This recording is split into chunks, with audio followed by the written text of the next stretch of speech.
आज हम लोग बात करने वाले हैं रेस्पिरेशन इन प्लांट्स के बारे में। इस वीडियो में हम लोग पूरा इसको कवर कर लेंगे।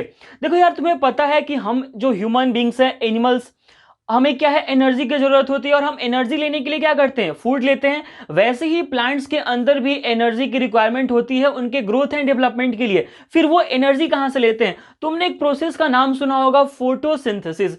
फोटोसिंथेसिस क्या है? फोटोसिंथेसिस एक ऐसा प्रोसेस है जिसके अंदर हम CO2, वाटर और सनलाइट के हेल्प से क्या है, फूड को बनाते हैं। और अल्टीमेटली हम क्या बोल रहे होते हैं कि light energy is converted into chemical energy, और वही केमिकल एनर्जी क्या हो जाता है, हमारा फूड बन जाता है स्टार्च के फॉर्म में।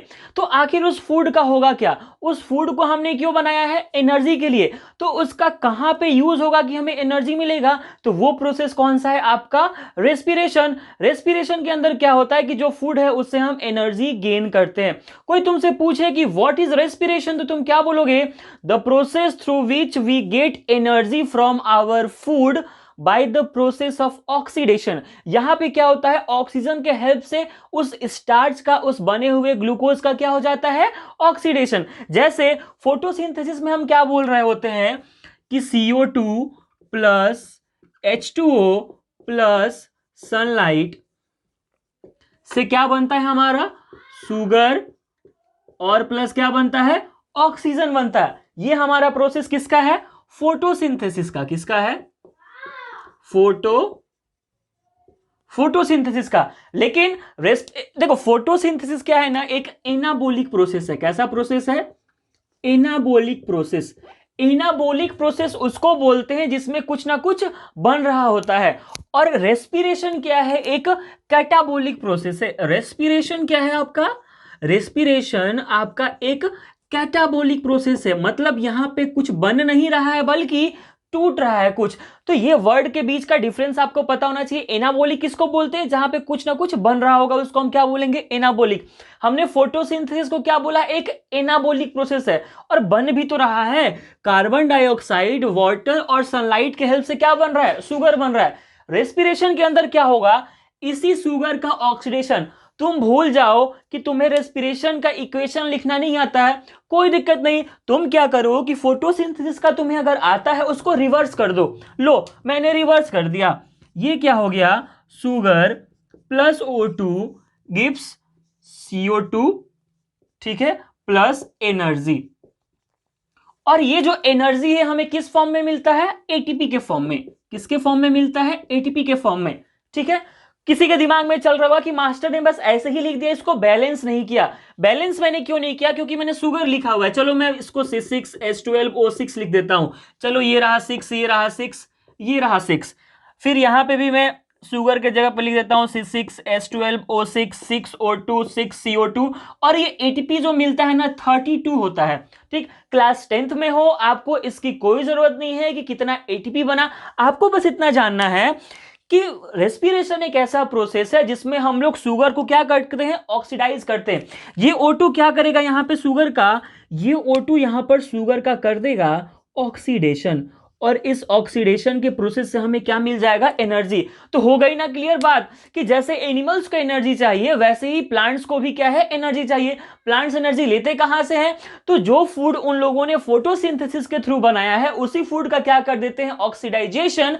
और उसी ऑक्सीडेशन से क्या मिलता है, एनर्जी। और उस एनर्जी को प्लांट क्या है, यूज करते हैं for their growth and development. ठीक है।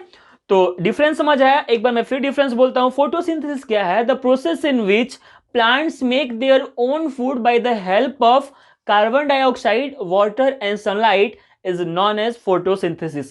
In photosynthesis, light energy is converted into chemical energy. लेकिन जब आप रेस्पिरेशन की बात करते हो तो रेस्पिरेशन एक ऐसा प्रोसेस है जिसके अंदर प्लांट क्या है, फूड का यूज करके एनर्जी लेते हैं। The process in which plant get energy from food by the process of oxidation is known as respiration. अब बात आती है यार, आपकी एनसीईआरटी क्या बात करती है कि आखिर डिफरेंस क्या है प्लांट और एनिमल के बीच रेस्पिरेशन में, क्या डिफरेंस है? तो मैं अभी आपको डिफरेंस बताता हूं, इसको आप नोट करेंगे। बात करें अगर हम डिफरेंस की कि प्लांट के रेस्पिरेशन और एनिमल के रेस्पिरेशन में डिफरेंस क्या है, तो सबसे पहला डिफरेंस यह है कि प्लांट के हर एक पार्ट रेस्पिरेशन कर सकते हैं, चाहे वो रूट हो, चाहे वो स्टेम हो, चाहे वो लीफ हो। लेकिन ह्यूमन बॉडी के अंदर क्या तुम्हारा स्किन रेस्पिरेशन करता है? क्या तुम्हारा ये नोज तो रेस्पिरेशन में आता है? क्या तुम्हारा आई रेस्पिरेशन करता है? ब्रेन रेस्पिरेशन करता है? नहीं। हमारे अंदर एक पार्टिकुलर सिस्टम है जिसका नाम है रेस्पिरेटरी सिस्टम, और उस सिस्टम के अंदर जो भी आते हैं वो अपना फंक्शन परफॉर्म कर रहे होते हैं। किसके लिए? रेस्पिरेशन के लिए। बात करें शुरुआत कहां से होती है, अगर ह्यूमन की बात करोगे, नॉस्ट्रिल, ठीक है, नेजल चैम्बर, नेजल चैम्बर से ट्रैकिया, और ट्रैकिया से जाके वहां पे ब्रोंकाई, ब्रोंक्यूल्स और एल्वोलाई के अंदर एयर जाता है, और वहां पर जाकर क्या होता है? Gaseous exchange. नहीं पढ़े हो अगर रेस्पिरेशन इन ह्यूमन, तो अगला वीडियो उसी का मैं बनाने वाला हूं। ठीक, हम बात कर रहे हैं डिफरेंस की। तो पहला डिफरेंस मैंने क्या बोला कि प्लांट्स के सारे पार्ट रेस्पिरेशन कर सकते हैं इंडिविजुअली। ठीक है, ऐसा नहीं है कि अगर प्लांट के अंदर लीफ रेस्पिरेशन करना बंद कर दे तो प्लांट मर जाएगा, नहीं। अगर रूट रेस्पिरेशन करना बंद कर दे तो प्लांट मर जाएगा, नहीं। हर एक पार्ट प्लांट का रेस्पिरेशन कर सकता है इंडिविजुअली। पहला डिफरेंस ये हुआ।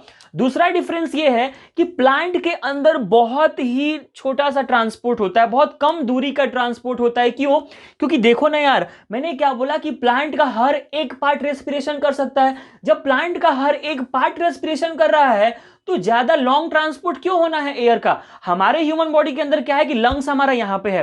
अब यहां से नोस्ट्रिल से हमने एयर को कहां पहुंचाया है? लंग्स के पास। अब वहां से पूरे बॉडी में एयर जाना है ना, किसके थ्रू जाता है? ब्लड के थ्रू जाता है। इसका मतलब क्या है कि एयर का ज्यादा ट्रांसपोर्ट हो रहा है ना हमारे बॉडी में। क्यों? क्योंकि हमारे पास एक पार्टिकुलर सिस्टम है जो कि रेस्पिरेशन परफॉर्म कर रहा है। लेकिन प्लांट्स के अंदर क्या है? प्लांट्स का हर एक पार्ट रेस्पिरेशन इंडिविजुअली परफॉर्म करता है, इसलिए प्लांट्स के अंदर मतलब लॉन्गेस्ट या लॉन्ग ट्रांसपोर्ट नहीं होता एयर का। तो क्या बोलते हैं? Little transport of air. ठीक। तीसरा डिफरेंस क्या है ना कि प्लांट के अंदर रेस्पिरेशन स्लो होता है।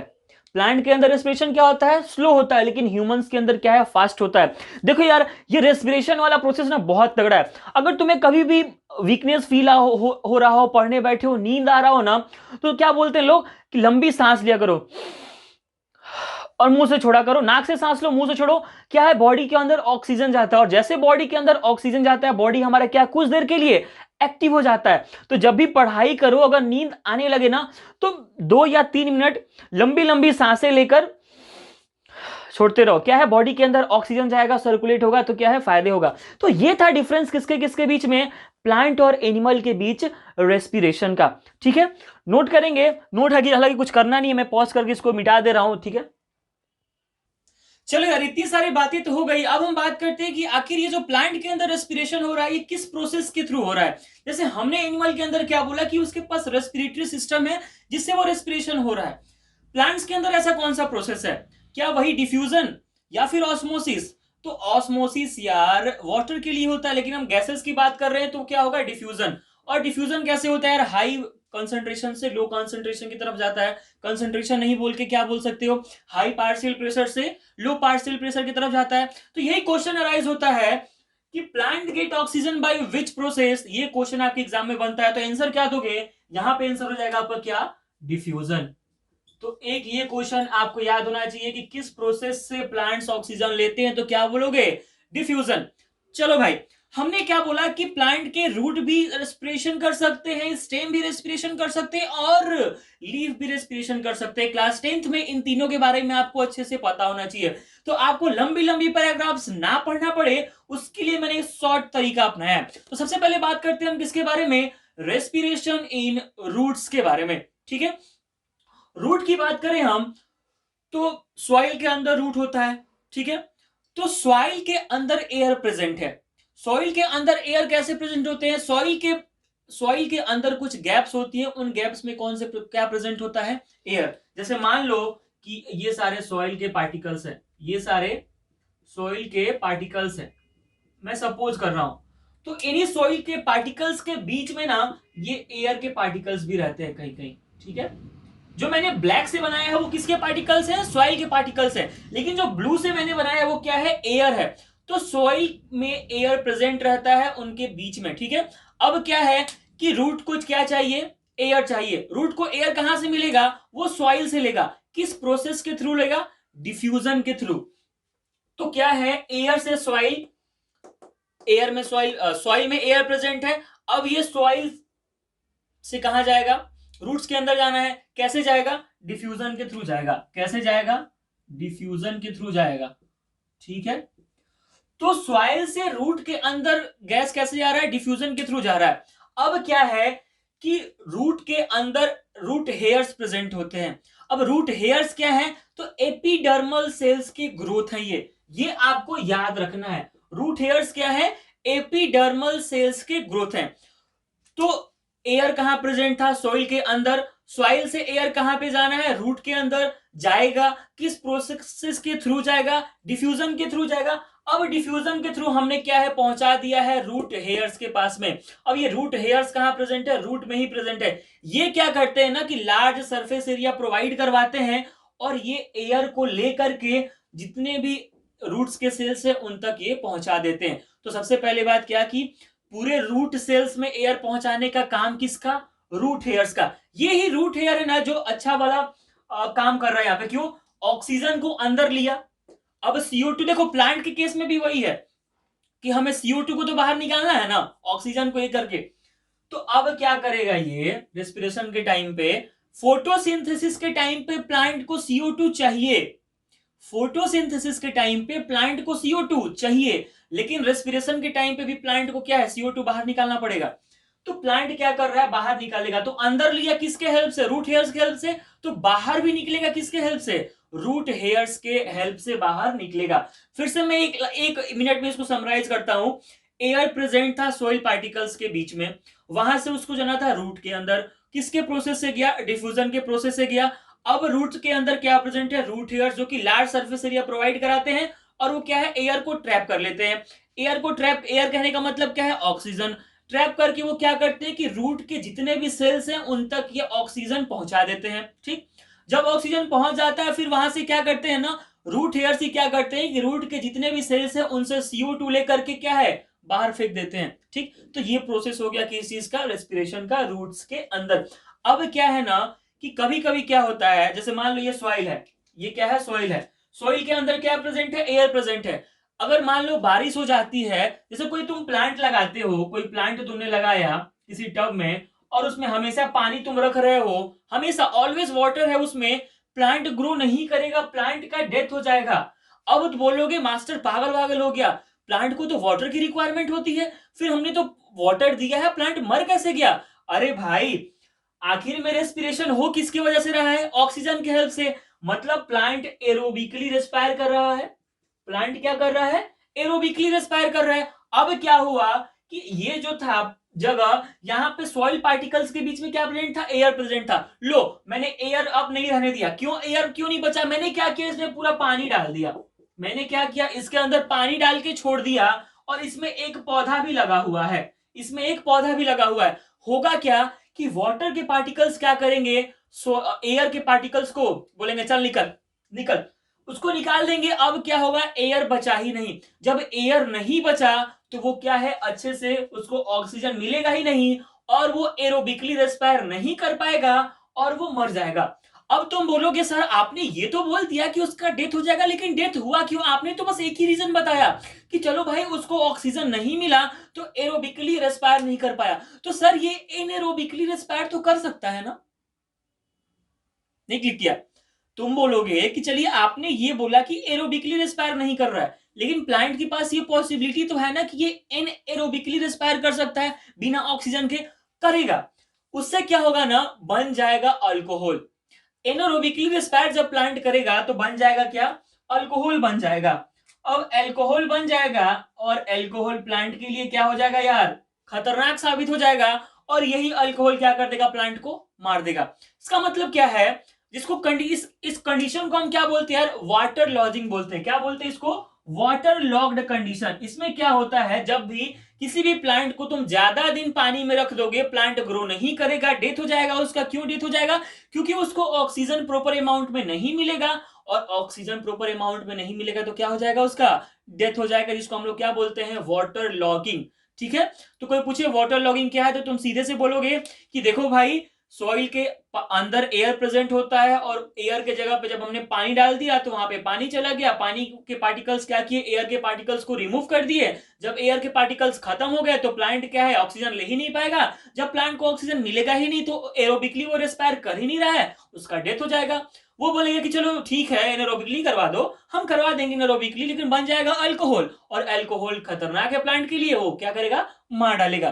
तो ये कुछ प्रोसेस था किसका, रूट के अंदर रेस्पिरेशन का। आपके एग्जाम में क्वेश्चन अगर पूछ देता है कि what is the mechanism of respiration in roots, तो तुम सिंपल सा क्या करोगे, पैराग्राफ रटने का जरूरत नहीं है, बस दिमाग में इस सीक्वेंस को बिठा लेना। क्या, एयर, सॉइल, सॉइल से कहा गया रूट हेयर्स, और रूट हेयर से कहा गया all parts of the root, और यहां पे बीच में क्या, डिफ्यूजन। तो आएगा तो तुम बना के लिख सकते हो ना यार कि air is present between the soil and then air goes to root hairs by the process of diffusion, after that air goes to the all parts of the root। और इसको पूरा अगर बना के बड़ा सा लिखना है तो लिख दोगे वही, डिफ्यूजन एक ऐसा प्रोसेस है, रूट हेयर्स है, रूट हेयर्स क्या है, तो एक्सटेंशन है एपिडर्मल सेल्स का।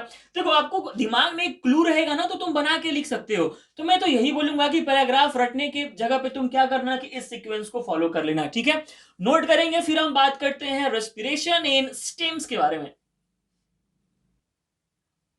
चलो यार अब बात करते हैं रेस्पिरेशन स्टेम में कैसे होता है और लीफ में कैसे होता है। मैं दोनों को एक साथ बात करूंगा क्योंकि दोनों का मैकेनिज्म लगभग लगभग सेम है। सबसे पहले बात करें हम स्टेम के बारे में, तो देखो यार सारे स्टेम सॉफ्ट नहीं होते हैं, कुछ स्टेम्स क्या है, हार्ड भी होते हैं। तो क्वेश्चन राइज होता है यहां पर कि क्या सॉफ्ट स्टेम और हार्ड वुडी स्टेम्स के अंदर रेस्पिरेशन के लिए जो मैकेनिज्म है क्या वो सेम है।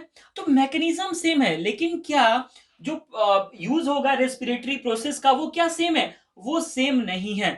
सॉफ्ट टिश्यू, सॉफ्ट स्टेम के अंदर क्या होता है, स्टोमेटा प्रेजेंट होता है। तो आपका ये आंसर मैं लिखता हूं यहां पे, क्या, स्टोमेटा। सॉफ्ट स्टेम के अंदर क्या प्रेजेंट है, स्टोमेटा। लेकिन हार्ड वुडी स्टेम्स के अंदर क्या प्रेजेंट है, लेंटिसेल्स। क्या प्रेजेंट है, लेंटिसेल्स। अब हार्ड वुडी स्टेम्स कहने का मतलब क्या है यार कि बार्क, जो प्लांट का हार्ड पार्ट होता है बाहर से टच करते वही ना, उसको हम क्या बोलते हैं, बार्क। तो कोई पूछे कि लेंटिसेल्स क्या, तो तुम क्या बोलोगे कि एक ऐसा सेल है जो बार्क के अंदर प्रेजेंट होता है और इसके अंदर जो सेल्स होते हैं वो लूजली अरेंज्ड होते हैं। अब बोलोगे कि सर लूजली अरेंज्ड क्यों होते हैं, लूजली अरेंज्ड इसलिए होते हैं ताकि उसके अंदर क्या हो सके, रेस्पिरेशन अच्छे से हो सके, ठीक है। तो ये बात हो गई। अब प्रोसेस क्या है, देखो चाहे वो स्टेम रेस्पिरेशन करेगा चाहे वो लीफ रेस्पिरेशन करेगा, एयर को तो किसके थ्रू जाना है, स्टोमेटा के थ्रू ही जाना पड़ेगा, क्योंकि लीव्स के अंदर भी क्या प्रेजेंट है, स्टोमेटा। बुक में क्या पढ़ते हैं ना कि in leaves a tiny pores are present called stomata. और स्टेम के अंदर भी, सॉफ्ट स्टेम के अंदर भी क्या प्रेजेंट है, स्टोमेटा प्रेजेंट है। तो गैसियस एक्सचेंज किसके थ्रू होगा, स्टोमेटा के थ्रू होगा। किसमें किसमें, सॉफ्ट स्टेम में और लीव्स में। लेकिन जैसे ही बात आएगी हार्डवुड स्टेम्स की, उसमें रेस्पिरेशन किसकी वजह से होगा, लेंटिसेल्स की वजह से होगा। तो मैंने लिख रखा है आपके लिए क्या, कि फिर से मैं वही बोलूंगा, पैराग्राफ आपको नहीं रटना है, तीन चीजें याद रखनी है बस। क्या, एयर कहां जाएगा, स्टोमेटा के अंदर, और स्टोमेटा से कहां जाएगा, सारे सेल्स के अंदर। अब ये गैसियस एक्सचेंज सेम प्रोसेस किसके थ्रू होता है, डिफ्यूजन। चाहे वो लीफ हो, चाहे वो स्टेम हो, चाहे वो रूट हो, सबके अंदर रेस्पिरेशन किससे होगा, डिफ्यूजन से ही होगा। तो आपको ये तीनों में कॉमन मिल गया, क्या, डिफ्यूजन, ठीक है। और एक चीज क्या कॉमन मिल गया कि लीफ और सॉफ्ट स्टेम में कौन होगा, स्टोमेटा, ठीक। तो एयर गया स्टोमेटा के पास और स्टोमेटा से चला गया सारे सेल्स के अंदर। तो ये जो एयर अंदर जा रहा है ये क्या है, ऑक्सीजन है। लेकिन CO2 भी तो बाहर निकालना है। मैं फिर बोल रहा हूं, प्लांट, ये तुम्हारे दिमाग में बिल्कुल नहीं आना चाहिए कि फोटोसिंथेसिस के टाइम पे तो प्लांट को CO2 की रिक्वायरमेंट होती है, फिर प्लांट बाहर क्यों निकाल रहा है। देखो भाई, रेस्पिरेशन के लिए चाहे वो ह्यूमन हो चाहे वो प्लांट हो, ऑक्सीजन ही चाहिए। प्लांट भी O2 लेता है, CO2 छोड़ता है, तुम भी O2 लेते हो और CO2 को बाहर निकाल देते हो, ठीक है। तो यही स्टोमेटा क्या किया, इसी स्टोमेटा के थ्रू क्या हुआ, ऑक्सीजन अंदर गया, इसी स्टोमेटा के थ्रू क्या होगा, CO2 बाहर आ जाएगा। मतलब क्या है, स्टोमेटा किस चीज का काम कर रहा है, गैसियस एक्सचेंज का काम कर रहा है। तो सॉफ्ट स्टेम और लीव्स के अंदर गैसियस एक्सचेंज का काम कौन करता है, स्टोमेटा। इसी के साथ मैं ये भी बता दूं कि ह्यूमन के अंदर गैसियस एक्सचेंज का काम कौन करता है? एल्वियोलाई। कौन काम करता है? एल्वियोलाई। आगे जब मैं वीडियो बनाऊंगा उसके ऊपर तो आपको डिटेल में वो बता दूंगा, ठीक है। सेम प्रोसेस ये हो गया किसके लिए? सॉफ्ट के लिए। हार्ड के लिए बोलते तो क्या बोलेंगे? इसको नोट कर लेना। हार्ड स्टेम्स की बात करोगे तो यहां पे हम इसको मिटा के क्या कर देंगे? लेंटिसेल्स लिख देंगे। क्या लिख देंगे? लेंटिसेल्स। अब एयर किसके पास जाएगा? लेंटिसेल्स के पास। और लेंटिसेल से फिर कहां चला जाएगा? जितने भी सेल्स प्रेजेंट है बार्क के अंदर, उसके अंदर चला जाएगा और रेस्पिरेशन हो जाएगा, ठीक है। अब बात करते हैं यार कि जैसे देखो लिप्स के अंदर एक खास बात क्या है ना, मैं इसको रफ करके थोड़ा लिखता हूं। देखो लिप्स के, इसको नोट कर लेना, वीडियो पॉज करके मैं हट गया, ठीक है। लिप्स के अंदर एक खास बात क्या है ना, लिप्स के अंदर रेस्पिरेशन दिन में भी होता है और रात में भी होता है। क्या? लिप्स के अंदर रेस्पिरेशन डे एंड नाइट दोनों टाइम होता है, ठीक है। लिप्स के अंदर रेस्पिरेशन दिन में भी होता है और रात में भी होता है। लेकिन अगर तुम फोटोसिंथेसिस की बात करो लीफ के अंदर, लीफ के अंदर फोटोसिंथेसिस की अगर आप बात करते हो, फोटोसिंथेसिस की, तो ये बस आपका दिन में ही होता है, रात में ये नहीं होगा। और कॉमन सेंस यार, अगर तुमको फोटोसिंथेसिस का डेफिनेशन याद हो तो फोटोसिंथेसिस का डेफिनेशन क्या है? The process by which plant make their own food by the help of CO2, H2O and sunlight. ठीक है, रात को CO2 मिल रहा है, H2O मिल रहा है, लेकिन सनलाइट कहां से लाओगे? मेन तो सनलाइट ही है, क्योंकि फिर मैंने क्या बोला था कि light energy is converted into chemical energy. तो चलो तुमको CO2 मिल गया, वाटर मिल गया, लेकिन क्या तुम्हें सनलाइट मिला? सनलाइट तो नहीं मिला। तो इसका मतलब क्या है कि रात को फोटोसिंथेसिस पॉसिबल नहीं है। रेस्पिरेशन दिन और रात दोनों टाइम हो सकता है। क्वेश्चन अराइज होता है यहां पर क्या, कि आखिर नेट गैसियस एक्सचेंज कैसे होता है दिन में और रात में? दिन की बात करूं मैं, अगर मैं दिन की बात करूं रेस्पिरेशन के अंदर, तो दिन में क्या होगा ना, फोटोसिंथेसिस होगा। दिन में क्या होगा? फोटोसिंथेसिस होगा। जब फोटोसिंथेसिस होगा दिन में तो क्या है? O2 बनेगा। फोटोसिंथेसिस होगा दिन में तो क्या है? O2 बनेगा। CO2 तो नहीं बन रहा है, क्यों? क्योंकि CO2 का यूज करके प्लांट खाना बना रहा है। तो इसका मतलब क्या है कि जब रेस्पिरेशन के टाइम पे, जो दिन में रेस्पिरेशन होगा उस टाइम जो O2 बनेगा ना, वो कहां जाएगा? बाहर जाएगा। कहां जाएगा? सेल के बाहर जाएगा। बाहर जाएगा मतलब क्या है? डिफ्यूजन ही हो रहा है ना। तो इसको और अच्छे से लिखोगे तो क्या लिख सकते हो? Diffused out. डिफ्यूज्ड आउट, ठीक। CO2 का क्या होगा? CO2 का क्या होगा? दिन के टाइम पे नेट गैसियस एक्सचेंज CO2 का क्या होगा? CO2 प्लांट के अंदर आएगा। CO2 कहां जाएगा? डिफ्यूज्ड इन, प्लांट के अंदर आएगा। क्यों? क्योंकि दिन के टाइम पे क्या हो रहा होता है रेस्पिरेशन के साथ साथ? फोटोसिंथेसिस। और उस टाइम O2 बन रहा है, इसका मतलब क्या है कि O2 रेस्पिरेशन वाले प्रोसेस से कहां जाएगा? बाहर जाएगा। लेकिन CO2 क्या है? CO2 अंदर आएगा, ठीक है। मैं फिर से बोल रहा हूं कि फोटोसिंथेसिस के टाइम पे जो O2 प्रोड्यूस होता है उसमें से कुछ O2 को ये रेस्पिरेशन प्रोसेस क्या है? यूज कर लेता है, और बाकी O2 क्या है? एयर में डिफ्यूज्ड हो जाते हैं। वैसे ही जो CO2 होता है रेस्पिरेशन के द्वारा रिलीज बाहर, उस CO2 का फोटोसिंथेसिस क्या करता है? यूज करके खाना बनाता है। तो मैं नेट गैसियस एक्सचेंज की बात करूं, नेट गैसियस एक्सचेंज जो होता है, तो उसको मैं लिखता हूं अच्छे से, इसको रफ करके।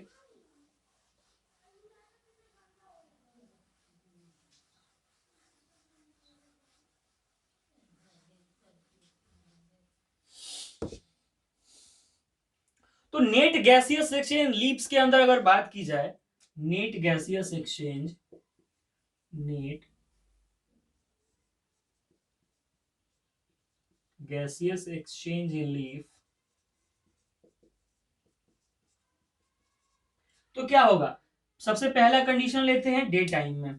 सबसे पहला कंडीशन क्या लेते हैं? ड्यूरिंग डे टाइम, ठीक है। दिन के टाइम पे क्या होगा कि फोटोसिंथेसिस होगा। फोटोसिंथेसिस होगा तो O2 बनेगा, ठीक है।